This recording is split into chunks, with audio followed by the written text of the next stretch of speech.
Hello everyone, welcome to chemistry academy.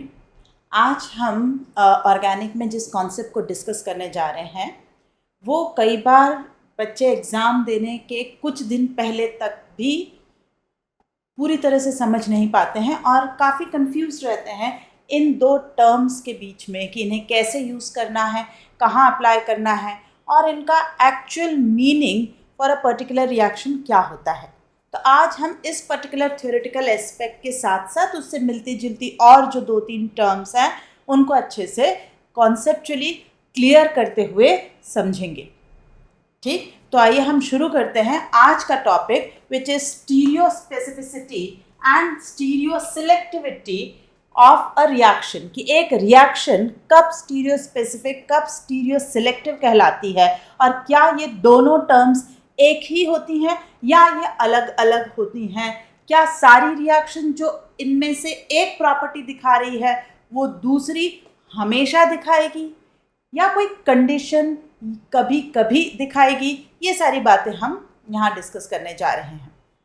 अब इस बात को समझें कि ये जो वर्ड होता है सबसे पहले सिलेक्टिविटी है ना, स्टीरियो सिलेक्टिव वर्ड हम जो यूज़ कर रहे हैं, सिलेक्टिविटी वर्ड का ही मीनिंग हमें पहले आना चाहिए कि सिलेक्टिविटी वर्ड क्या होता है। तो देखो, सिलेक्शन, आप सभी अलग अलग कॉम्पिटिटिव एग्जाम की तैयारी कर रहे हैं, आप जानते हैं द वर्ड सिलेक्शन। जब आपके पास एक पर्टिकुलर सैम्पल के अंदर एक से ज़्यादा ऑप्शंस अवेलेबल हैं कि आप ये भी बना सकते हैं, वो भी बना सकते हैं, इसको भी ले सकते हैं, उसको भी ले सकते हैं, when you have more than one option in a given set of condition। अब ये set of condition कहीं भी हो सकती है। There is a possibility that you are in a buffet in a restaurant, there is a possibility that you are in a competitive examiner and you are searching whom to select for a particular post or a particular seat in a college। There is a possibility कि यहाँ ये आप selection किसी कपड़े की दुकान में ढेर सारे सैम्पल ऑफ शर्ट्स जो टंगे हुए उसमें से कर रहे हों। ठीक, एंड सिमिलरली एक रिएक्शन की जो सिलेक्टिविटी होगी वो उसकी केमिकल कंडीशंस या प्रोडक्ट रिएक्टेंट के नज़रिए से एप्लीकेबल होगी। तो जो हम डे टू डे लाइफ में वर्ड सिलेक्टिविटी का इस्तेमाल करते हैं उस चीज़ को आप वहीं के वहीं वैसा का वैसा अपने दिमाग में सेट रखें कि अगर आपके पास एक से ज़्यादा पॉसिबिलिटी हैं लेकिन आप किसी एक पर्टिकुलर को दूसरे से ज़्यादा पसंद करते हुए या प्रिफर करते हुए सिलेक्ट करते हैं, उसे आप कहते हैं सिलेक्टिविटी या सिलेक्शन, है ना। Technically selectivity refers to the property to provide independent quantity values for different components in a sample। एक sample के अंदर which could be reactant, which could be product, उनमें अगर quantity wise difference create हो रहा है तो उसे आप कहेंगे सिलेक्टिविटी। ओके, अब ये जो सिलेक्टिविटी होती है ये कई तरह की हो सकती है। जैसे अभी जो मैंने बात कही वो तो एक प्रैक्टिकल दुनिया की बात कही, लेकिन रिएक्शन में भी सिलेक्टिविटी कई तरह की हो सकती है। जैसे रीजियो सिलेक्टिविटी, रीजन का सिलेक्शन, पोजीशन का सिलेक्शन, कीमो सिलेक्टिविटी, कुछ केमिकल कंडीशंस का सिलेक्शन, या फिर स्टीरियो सिलेक्टिविटी, स्पेस से संबंधित कुछ बातें और उसमें कोई सिलेक्शन। ये तीन तरह की बातें हम करेंगे। आइए इन्हें तो हम समझना शुरू करते ही हैं, लेकिन मैं आपको याद दिला दूं कि आप हमारा वीडियो जब देख रहे हैं तो आई होप यहाँ तक आए हैं, you are expecting some good quality content, and if you are there and haven't subscribe to our channel till now, please subscribe to the channel right now and share about our channel with your friends and other peer group जो भी इसको इस्तेमाल कर सकते हैं। ठीक, and if you are with us till end and you like the content of our channel, our video, before leaving the channel, please do not forget to drop a like on our video। आइए तो अब हम वापस हमारा काम शुरू करते हैं। तो पहली सिलेक्टिविटी है रीजियो सिलेक्टिविटी। रीजन वर्ड में आपको नजर आ रहा है रीजन का सिलेक्शन।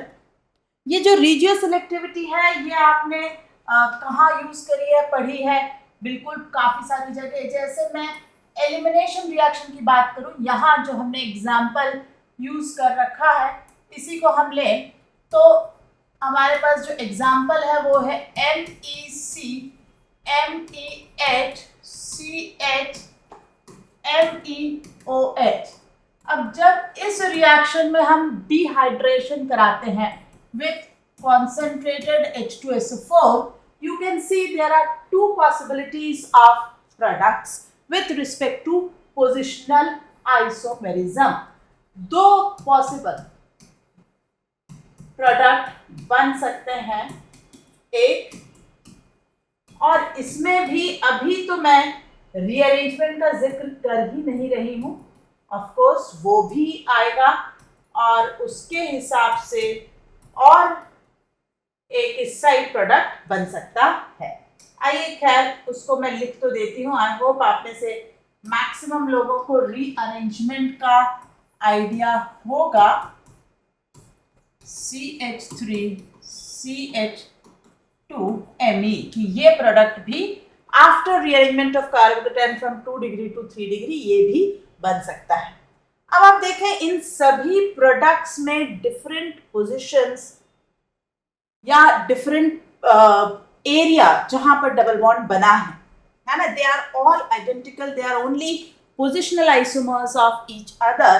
तो region of a double bond is varying and yes certainly इन सभी में this is found to be major, ये सबसे ज्यादा बनता है।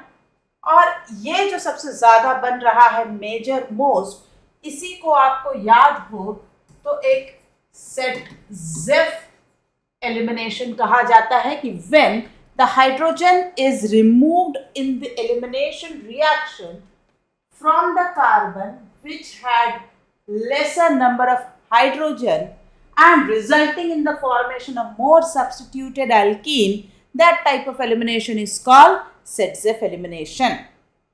वहीं पर हम इसको या इसको हॉफमैन प्रोडक्ट कहेंगे।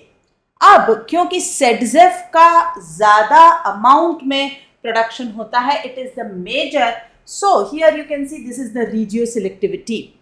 ऐसा ही कुछ आप रीजियो सिलेक्टिविटी देखते हैं जब आप अल्कीन पर एडिशन करते हैं और मार्कोनिकॉफ या एंटी मार्कोनिकॉफ की बातें करते हैं। ठीक, अब ये जो पूरा है कि ये मेजर है, this has been completely explained by the stability of the carbocation involved, कि जो कार्बोकेटायन आपका बन रहा है वो पहले स्टेबल बनना चाहिए, उसके बाद जो ट्रांजिशन स्टेट बनती है फॉर अल्कीन वो जितनी ज़्यादा सब्स्टिट्यूटेड होगी। देखें आप यहाँ कि ये कार्बोकेटायन तो दोनों का अगर मैं कहूँ एक ही बना, but to form Hofmann product you are removing a hydrogen which is resulting in less substituted alkene, so it is higher in energy and less in stability. Whereas going to this side, you are removing a hydrogen which is resulting in a form of more hyperconjugative alkene, in the formation of more hyperconjugative alkene. So this transition state is of lower energy and thus it is more stable. Transition state is more stable. Barrier, activation barrier to form this is low, and thus the clear region selection from where H is removed is very clear observed. There are different types of this type of elimination and their regioselectivity. That was example 1. If I say this is example number 2. This is from NCERT data directly given. If you see there is a 2-bromopentane. I had two choices.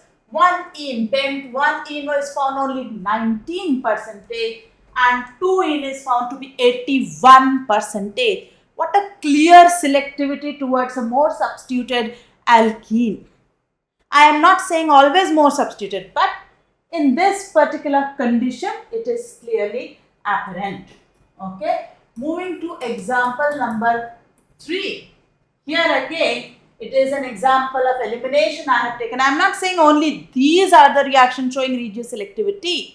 Regioselectivity will be shown by set of reactions. So many. Addition also will show such selectivity. Okay, but just to give you an idea, here I am using these particular elimination. See, again you are clearly observing that with NaOET you are having 69% of ZZ, 31% of Huffman, whereas with tertiary butoxide it is just reversed. This has become major. What is this? This is Huffman product, right? And similarly I have also added example number 4 इसी तरह की बातचीत, but this particular will carry forward also to the stereoselectivity. This particular means when I am using 2-bromobutane, again major and minor की अगर मैं बात करूं तो ये 2-इन के ही अंदर 81% ऑफ ब्यूट 2-इन इज फॉर्म, उसके अंदर भी बंटवारा होगा और ट्रांस 2-ब्यूटीन is found to be major and cis 2-ब्यूटीन is found to be minor. 19% of 1-ब्यूटीन वो तो टोटली हमने बाहर कर ही दी. ये हमारे स्टीरियो सिलेक्टिविटी की तरफ फाउंडेशन तैयार करेगा. I will discuss this again तो थोड़ी देर के बाद. नेक्स्ट होती है chemo selectivity. The word chemo, chemical, okay, selection of certain chemical or functional group in a particular reactant or a product. यहां आप देखें कि जैसे let me give you again example. अब आप सभी को पता है कि अगर मेरे पास एक ऐसा कंपाउंड हो जिसमें डबल बॉन्ड भी है और कहें ट्रिपल बॉन्ड भी है, राइट, दोनों प्रेजेंट हैं, लेकिन मैंने इस रिएजेंट यहाँ जो सिलेक्शन करा रिडक्शन के लिए वो लिया है मैंने palladium poison by barium sulphate for hydrogenation. I hope आप में से मैक्सिमम लोगों को मेरे लिखते ही याद आ गया होगा. ये कौन है? ये है लिंडलाज रिएजेंट. ये सिलेक्टिव रिडक्शन करता है और ये सिलेक्टिव रिडक्शन करता है किसका? सिर्फ एल्कीन्स का या किसका? सिर्फ अल्काइंस का टू सिस एल्कीन. तो कहने को यहाँ हाइड्रोजनेट होने के लिए दो चीजें तैयार थी. आप अल्कीन को भी रिड्यूस कर सकते हैं, but the reagent was selective, specific about attack on only alkynes, right? So this is what is called chemoselectivity, selective about a particular chemical functional group. ऐसा ही एक और एडिशन, ऐसा ही एक और एग्जाम्पल. अब मेरे पास कीटोन है और कार्बोक्सिलिक एसिड है. एरो पे मैंने लिख दिया निकल हाइड्रोजन, रैने निकल hydrogen. And I think very important for J, I must tell that it will reduce only ketone to alcohol. ये मिठाई नहीं बेटा, ये सिर्फ लिखने की लाइन आगे बढ़ी है. So alcohol and will not have any effect on carboxylic acid. Again you are having a selective reduction of a particular functional group. Chemoselectivity. फिर से मैं कहूंगी कि मैं जो एग्जाम्पल कोट कर रही हूं आप ये बिल्कुल ना समझें कि it is only and only for reduction के लिए एप्लीकेबल है. नहीं, ऑक्सीडेशन या अलग अलग रिएक्शंस के लिए भी हो सकते हैं. अलग अलग रिएक्शन के लिए भी हो सकते हैं. जैसे let me give you one example of oxidation. अब मेरे पास मान लो हो CH2OH, CH2, CH double bond CH and CHO. कितने फंक्शनल ग्रुप हैं? 3. अल्कोहल है, अल्कीन है और है अल्डिहाइड. तीनों ऑक्सीडेशन के लिए तैयार हैं. लेकिन अगर मैंने एरो पे लिख दिया टॉलरेंस रिएजेंट, तो क्या इन तीनों का ऑक्सीडेशन होगा? नहीं, बिल्कुल नहीं. किसका ऑक्सीडेशन होगा? अल्डिहाइड का ऑक्सीडेशन होगा टुवर्ड्स एसिड. तो ये क्या बनेगा? CH2OH, CH2, CH double bond CH and COO. If tolerance reagent को मैं फॉलोड बाय H प्लस लिख लूं कि हाँ मैं slight addition of H plus, not कि ये सब डिस्टर्ब हो जाए, तो COH मैं कोट करूंगी कि final answer will have carboxylic acid. And so tolerance was selective about aldehyde oxidation, Raney nickel was selective about reduction of ketone, not carboxylic acid. तो ये जो है कीमो सिलेक्टिव, एक पर्टिकुलर केमिकल फंक्शनल ग्रुप का selection करना bye अ reagent, इसे कह रहे हैं हम कीमो सिलेक्टिविटी। ओके, नेक्स्ट, और आज का इंपॉर्टेंट जो हमारा डिस्कशन है उस पर हम आते हैं, स्टीरियो सिलेक्टिविटी। इसको बिल्कुल सीधी भाषा में मैं कहूं तो अगर किसी रिएक्शन के अंदर, ओके, अगर किसी रिएक्शन के अंदर एज अ प्रोडक्ट एक से ज्यादा स्टीरियो आइसोमर्स बनने की पॉसिबिलिटी है, okay, there is a possibility of formation of more than one type of stereoisomers in a certain reaction. But if one stereoisomer is found to be dominating over the other, or best exclusive, that is 100% over the other, then the reaction is said to be stereoselective, selection amongst the stereoisomers. Selection amongst the stereoisomers is called stereoselectivity. ठीक, मैंने यहाँ ये कोई बात नहीं करी कि reactant का कैसा स्टीरियो नेचर होना चाहिए ना, हमें कोई जरूरत नहीं है, कोई रेफरेंस, कोई बात कहना ही नहीं है कि रिएक्टेंट को किस तरह का स्टीरियो आइसोमेरिज्म दिखाना चाहिए, उससे हमें कोई मतलब नहीं। वो स्टीरियो आइसोमेरिज्म दिखाता हो बढ़िया, ना दिखाता हो बढ़िया, वो जो भी होता हो, लेकिन सिर्फ और सिर्फ प्रोडक्ट की बात कर रही हूँ। प्रोडक्ट में possibility of more than one stereo isomers, and if one is found to be dominating over the other, then the reaction is said to be stereo selective. और ये जो डोमिनेंस है कि दो जो स्टीरियो आइसोमर बन रहे हैं, एक 100%, दूसरा 0, तो हम कहेंगे 100% stereo selectivity best. If the percentage of the selection goes on decreasing, like the major is 90, other is 10, तो आप कहेंगे हाँ very good, बढ़िया। और ये कम होते होते if you say कि one is 55 and the other is 45, okay, the major is 55, the minor is 45% produced in the product sample, आप कहेंगे there is a poor stereo selectivity, but yes, there is still stereo selectivity. तो ऐसा कोई fix percentage line नहीं है कि आप 55 से पुअर कहूँ, 60 से पुअर कहूँ, that is a general frame which is used to define the stereo selectivity of a particular reaction.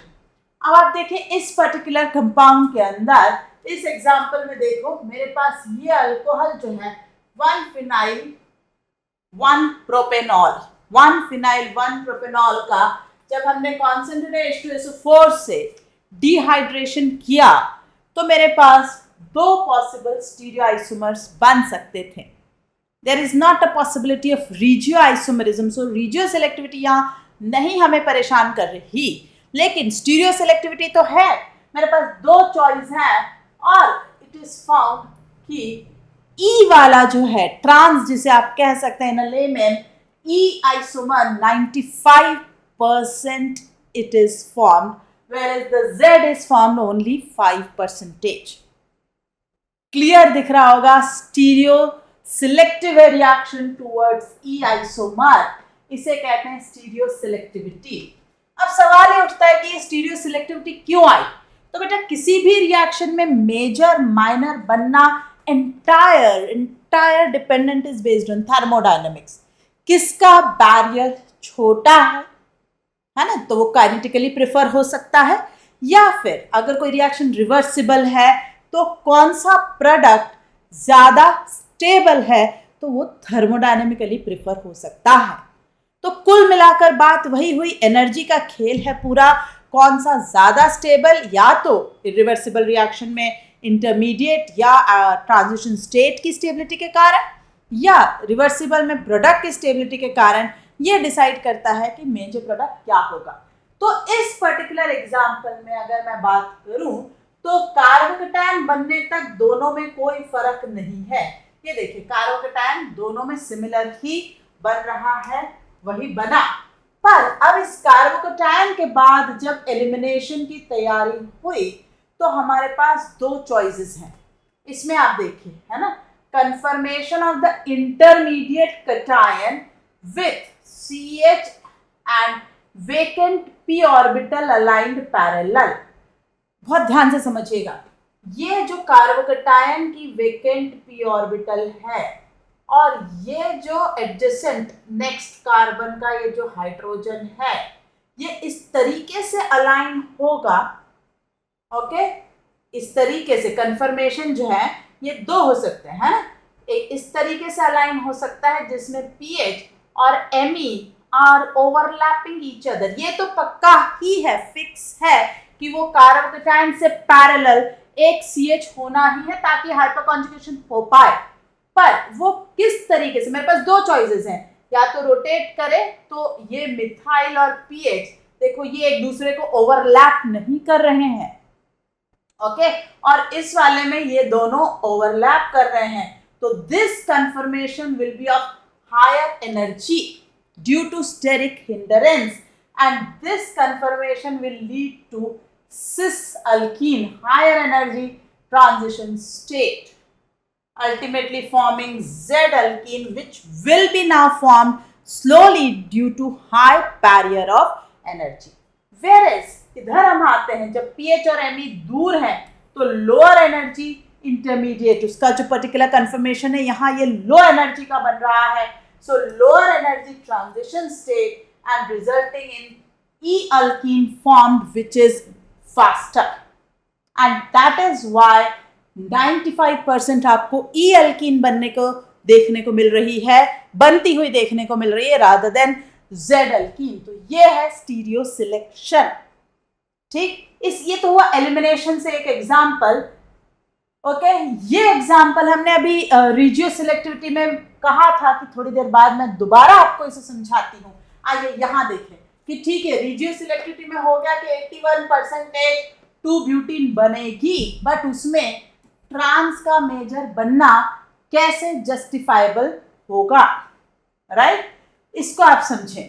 तो जब ये एलिमिनेशन शुरू होगा, जब ये ट्रांजिशन स्टेट ऑफ एलिमिनेशन बनेंगी, ओके, ये देखिए ये एक कंफर्मेशन है आपके पास जिसमें this bromine and this H, okay, this bromine and this H, क्यों, क्योंकि ये E2 रिएक्शन होगी, एलिमिनेशन इस तरीके से हो रहा होगा, तो यहां पर ये दोनों एंटी पोजीशंस पर हैं, लेकिन ये दोनों मिथाइल एक दूसरे से गाउच पोजीशन पर आ रहे हैं, two methyl group syncoplanar gauche, so thus there will be more hindrance.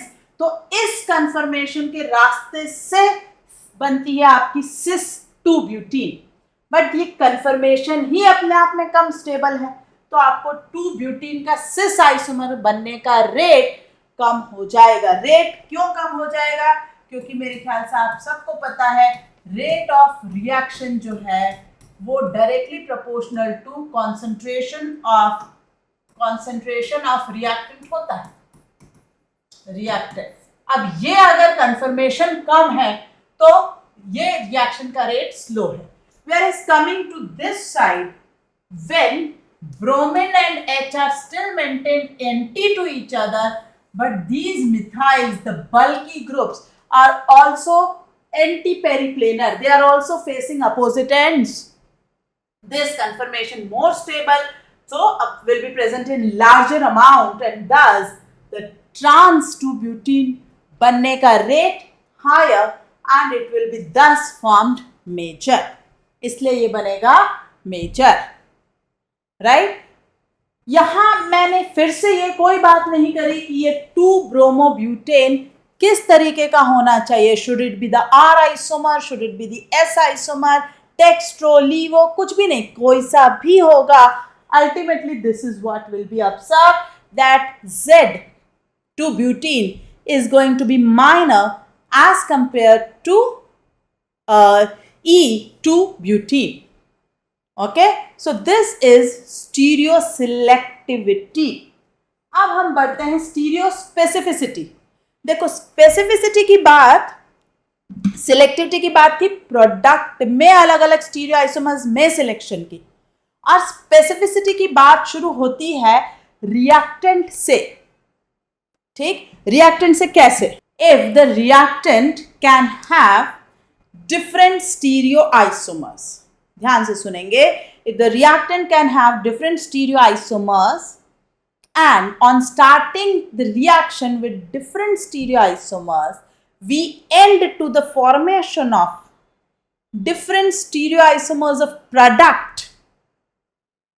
Okay, different stereoisomer of the product, ये जरूरी है.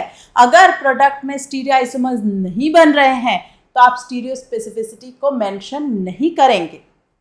ओके, तो अलग अलग स्टीरियोआइसोमर्स ऑफ रिएक्टेंट हो सकते हैं. किसी अलग स्टीरियोआइसोमर ऑफ रिएक्टेंट को लेकर हम रिएक्शन में प्रोसीड करें और प्रोडक्ट के एक खास तरह के स्टीरियोआइसोमर के डोमिनेंस या एक्सक्लूसिव फॉर्मेशन को ऑब्जर्व करेंगे तो उसे हम कहेंगे स्टीरियो स्पेसिफिक रिएक्शन.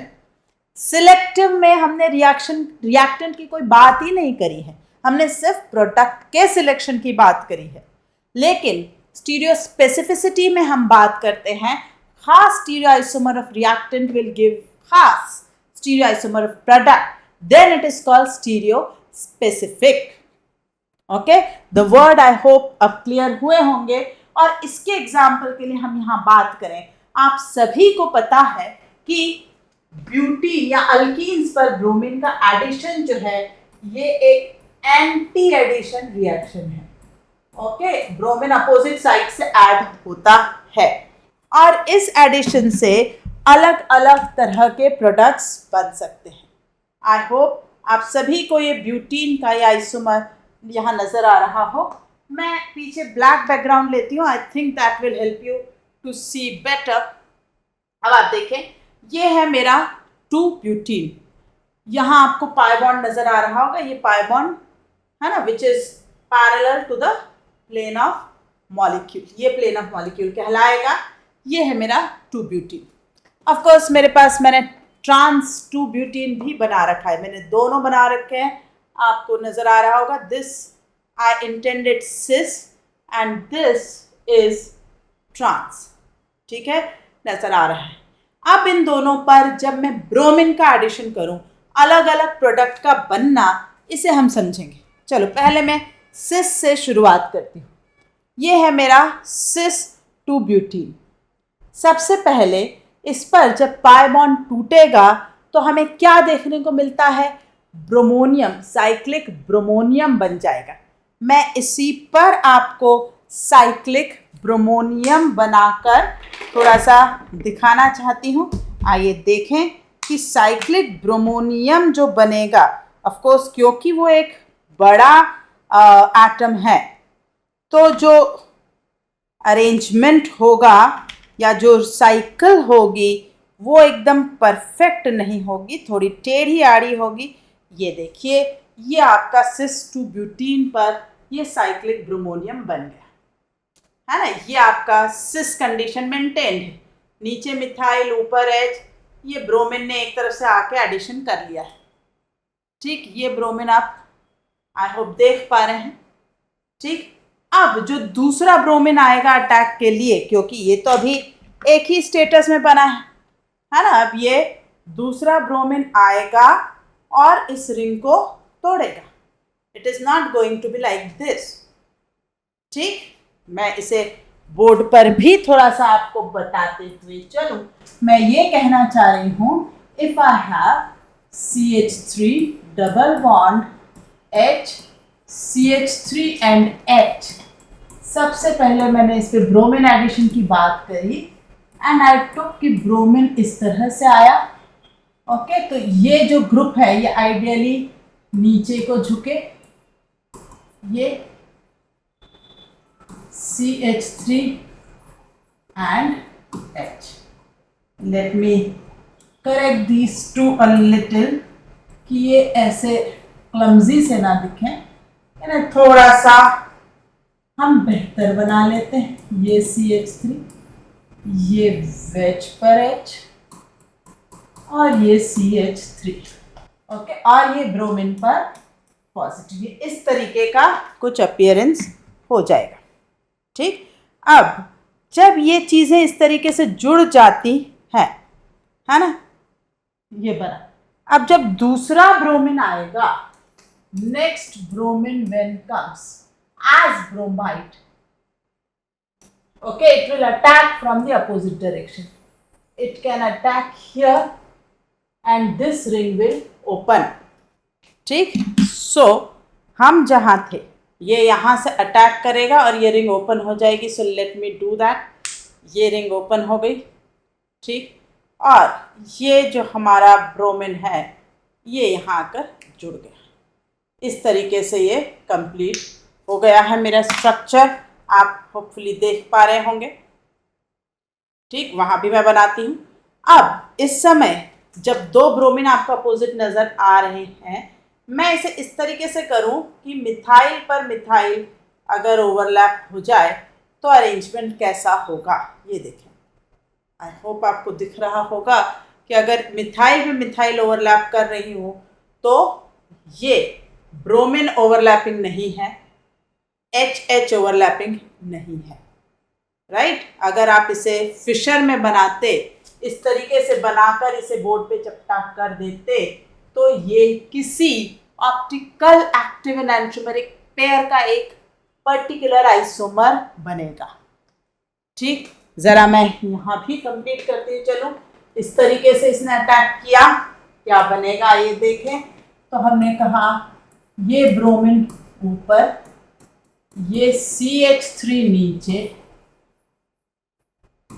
H यहाँ पर एक ब्रोमीन, ये CH3 और H ऊपर गए. ठीक, इसने यहां से अटैक करा इस V के बीच में से, तो ये V पलटकर ऊपर आ गया है ना.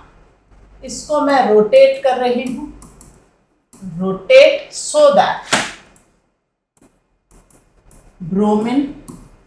ब्रोमीन दोनों ऊपर आ गए. फ्रंट CH3 एंड H ऐसे ही रहा, H एंड CH3 ये बना. हाँ, ये भी तो हो सकता था कि ये जो ब्रोमीन बैक कार्बन पर गया है ये ऐसा का ऐसा फ्रंट कार्बन पर आया होता. ये व्हाइट से मैं फ्रंट कार्बन की बातें बता रही हूं. इफ ये फ्रंट कार्बन पर आया होता तो स्ट्रक्चर क्या होता. पीछे bromine upside CH3 and H, नीचे bromine CH3 and H, and now will again rotate it कि वो इसके जैसा कुछ दिखने लग जाए. आइए देखते हैं. मैं इस बैक कार्बन को 180 डिग्री रोटेट कर रही हूँ. यहाँ भी मैंने 180 करा था और इसमें मैंने इसको ऊपर करा था. ठीक, सो अब इसे जब मैंने रोटेट किया, CH3 H bromine H and ये है CH3. क्या आपको ऐसा नजर आ रहा है कि एज इफ इन दोनों के बीच में यहाँ एक मिरर है, एक दूसरे के मिरर इमेज बने हैं. तो आपको जो प्रोडक्ट मिला है इट इज इनैंशियोमेरिक पेयर, है ना. आपने सिस 2 ब्यूटीन से रिएक्शन की शुरुआत करी है और आपको इनैंशियोमेरिक पेयर मिल गई है. ये और इसकी मिरर इमेज तैयार होगी. वहीं पर अगर यही काम मैंने ट्रांस 2 ब्यूटीन के साथ किया होता, ओके, सेम प्रोसेस हम इसके लिए अगर करेंगे तो हमें क्या मिलेगा. तब हमारे पास सबसे पहले जो साइक्लिक ब्रोमोनियम बना, ये देखिए, ये साइक्लिक ब्रोमोनियम बना और ये देखिए आपको ट्रांस नजर आ रहा होगा कि कैसे ये दोनों रिंग के अपोजिट साइड डायरेक्टेड है ना. ये इनिशियल ही दो मिथाइल ट्रांसलोकेटेड नजर आ रहे हैं. और अब जब दूसरा ब्रोमीन आकर जुड़ेगा, है ना, if I add cyclic bromonium को ब्रेक करते हुए, ये इस तरीके से था तो ये इस तरीके से, ये अपोजिट साइड है और एंटी एडिशन हुआ ब्रोमीन का, है ना. लेकिन जब मैं इसे पूरी एक्लिप्स कंफर्मेशन के लिए रोटेट करना शुरू करूंगी तो आप देख सकते हैं ये मीजो बना, CH3HH एंड ब्रोमिन ब्रोमिन, ये मीजो कंपाउंड पर गया। सो ये एक different stereo isomer of the given product बना। मतलब ये जो पूरी बात मैंने करी, अब मैं अगर ट्रांस पर यही काम शुरू करती हूँ।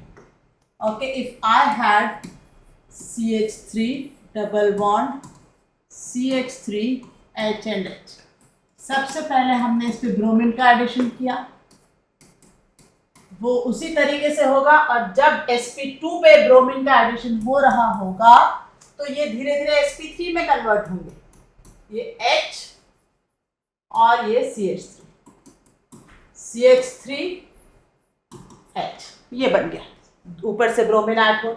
अगेन सेम तरीके से जो हमने लास्ट टाइम बात करी थी कि ब्रोमाइड इस पर दो तरह से अटैक कर सकता है, या तो फ्रंट पर या बैक पर, और दोनों की इक्वल प्रोबेबिलिटी है क्योंकि हमारा स्ट्रक्चर सिमेट्रिकल है। ये वाइट से हम अलग अलग साइड्स डिनोट करने के लिए यूज कर रहे हैं। सो बैक साइड से अगर अटैक किया, बैक साइड से किया तो ये ब्रोमीन H CH3H ब्रोमीन।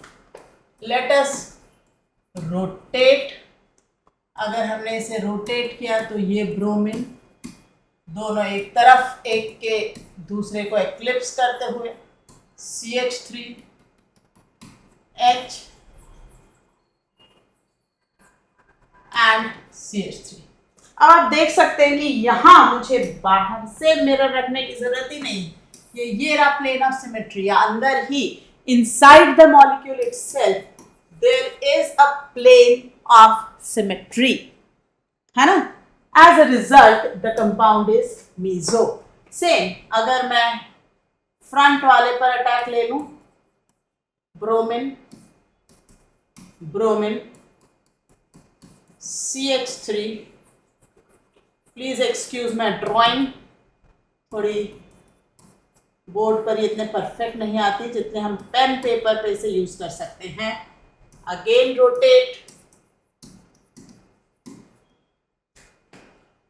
अब क्या बनेगा देखें, तो bromine bromine CH3 and H, और ये एक्स्ट्रा लाइन है, इसे हटा दिया जाए।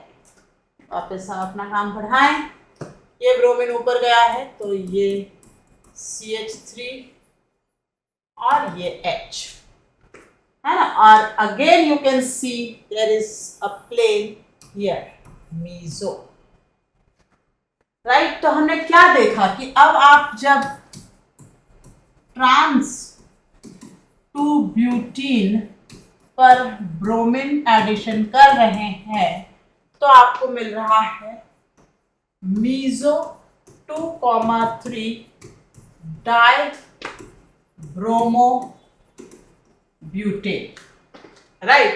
लेकिन अगर यही काम आपने सिस 2-ब्यूटीन से शुरू किया होता, सेम रिएक्शन सेम कंडीशंस, तो आपको यहाँ मीजो की जगह इनैनिसोमेरिक पेयर ऑफ, है ना, तो हम यहाँ लिखेंगे DL, दोनों डेक्स्ट्रोलीवो। आप ऐसा ना लिखा देखेंगे तो आप ऐसा देखेंगे, प्लस माइनस डेक्स्ट्रोलीवो 2,3 डाइब्रोमो ब्यूटेन। तो specific stereoisomer of the product is formed when you are starting with particular stereoisomer of the reactant। तो इस रिएक्शन को आप कहेंगे कि ये क्या है, ये है स्टीरियो स्पेसिफिक। जब रिएक्शन की स्टीरियो सिलेक्टिविटी स्टार्टिंग मटेरियल की स्टीरियो आइसोमेरिज्म पर निर्भर करेगी, तब आप ये टर्म यूज करेंगे। यहां पर इसी चीज को डिटेल में समझाया गया है ना। यही चीज जो हमने आगे चलकर बना ली है, यही यहां बताया है। तो अब हमारा सवाल ये उठता है कि क्या ये दोनों कहीं कुछ सिमिलैरिटी दिखाती है। कई जगह कई ऑथर्स ने ऐसा कहा है कि स्टीरियो स्पेसिफिक रिएक्शन अपने आप में अलग से कुछ नहीं है, बल्कि it is a case of extreme stereo selectivity. Okay, stereo specificity is just a case of stereo selectivity का एक्सट्रीम वर्जन, बट क्लेडन ने इसको थोड़ा अलग तरीके से प्रेजेंट किया है। आइए हम इसे पढ़ें।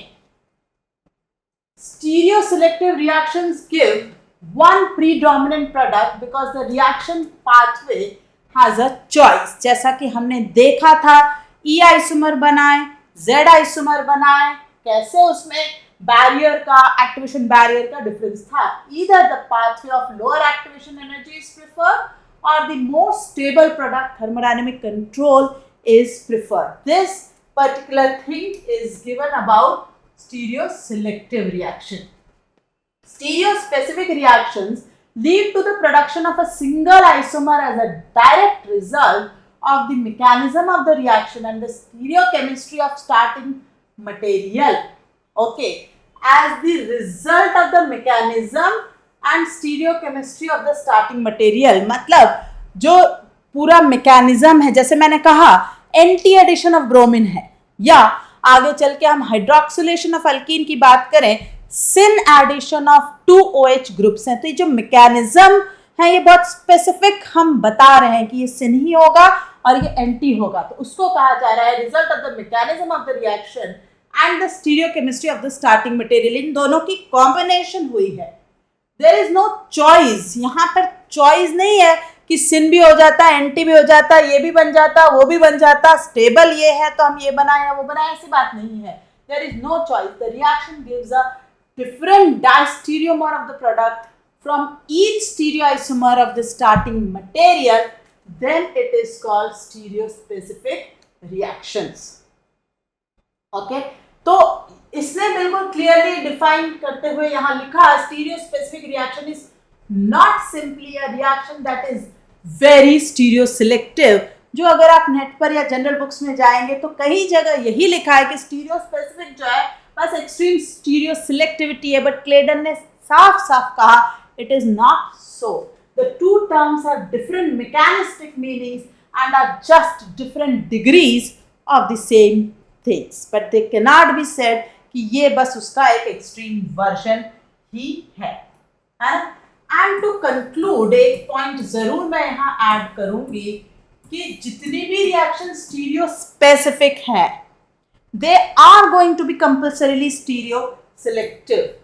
So all stereo specific reactions are stereo selective। ये बात ट्रू है, okay, but vice versa not true. मतलब but all stereo selective reactions are not going to be always stereo specific, right? जैसे डिहाइड्रेशन ऑफ 2-butanol, हमने देखा कि yes, E isomer will be formed as a major product, but there was no specificity of the reaction कि किस stereo isomer से शुरुआत की, क्या वो सिन एडिशन है, एंटी एलिमिनेशन है, सिन एलिमिनेशन है, कुछ भी नहीं।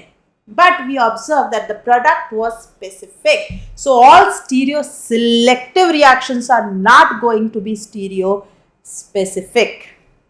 ओके, सो ये टर्म काफी कंफ्यूजिंग है। आप इस वीडियो को आराम से और इत्मीनान से देखें, और कोई डाउट हो तो मुझसे दोबारा पूछें। कुछ और एग्जाम्पल हो सकते हैं स्टीरियो स्पेसिफिसिटी के या इस तरह की रिएक्शन के। यस, आपको याद होगा हाइड्रोजनेशन ऑफ अल्कीन्स, ये भी स्पेसिफिक और सिलेक्टिविटी कुछ हद तक दिखाती ही है। ठीक, these are stereo specific reactions, लिख रही हूं मैं। हाइड्रोक्सिलेशन ऑफ अल्कीन्स, ठीक, आप SN2 रिएक्शन में देखिए कि एंटी साइड से अटैक होना न्यूक्लियोफाइल का, एक खास stereoisomer of reactant will give a particular stereoisomer of a product. So yes, it is also stereo specific. ठीक, आप इपॉक्सीडेशन ऑफ अल्कीन्स को देखते हैं, epoxidation of alkenes, that is also stereo specific because it is syn addition. ठीक, फिर addition of singlet carbene to alkene, that is also stereo specific. ठीक, और ऐसी बहुत सारी रिएक्शन हो सकती है। एलिमिनेशन हम पहले काफी डिस्कस कर चुके हैं, वो मैंने यहाँ दोबारा नहीं लिया। एडिशंस हम कुछ डिस्कस कर चुके हैं, वो मैंने यहाँ नहीं लिए, लेकिन कुछ और चीजें यहाँ ली, एसेट्रा। ये सब क्या है? ये सब मैं यहाँ बता रही हूँ example of stereo specific reactions. ठीक, चलिए तो मैं इस पर्टिकुलर डिस्कशन को यहाँ रोकती हूँ। Though it is a very wide topic and I have tried to just summarize the things so that कि अगर आपको काफ़ी सारी रिएक्शन का कलेक्शन दिमाग में होने के बाद किसी तरह का कोई कंफ्यूजन हो, स्टीरियो स्पेसिफिक क्या है और स्टीरियो सिलेक्टिव क्या है, उस चीज़ को मैं यहाँ क्लियर करने की कोशिश कर रही हूँ। I understand it is quite complicated और at this stage 11th and 12th it is difficult to understand in such a depth, but I have tried my best to simplify it और कहाँ कहाँ ये applicable हो सकता है। ठीक, आप इसे पढ़ें, देखें, समझें और अगर कोई परेशानी आए तो बिल्कुल पूछ सकते हैं। हाँ, इसी चीज़ को हमने बहुत डिटेल में with models and with entire theory अच्छे से कवर करा है in our detailed courses for repeaters and 12th called Zenith और फोकस। वहाँ आपको ये और डिटेल में मिलेंगे। अगर आप उनमें से किसी चैप्टर वाइज कोर्स को या कुछ देखना चाह रहे हैं और लेना चाहें तो do visit our website, link is there in the description. Okay, और जाने से पहले do not forget to hit a like button for our video, और अगर आपने अभी तक सब्सक्राइब नहीं किया है तो ना सिर्फ आप हमारे चैनल को अभी के अभी सब्सक्राइब करें, बल्कि हमारे चैनल के बारे में अपने दोस्तों से, अपने पीयर ग्रुप से और अपने जूनियर्स या सीनियर्स से भी ज़रूर शेयर करें। चलिए तो फिर मिलते हैं इसी तरह के किसी दूसरे वीडियो के साथ अगली बार। Till then take care, bye bye, thank you.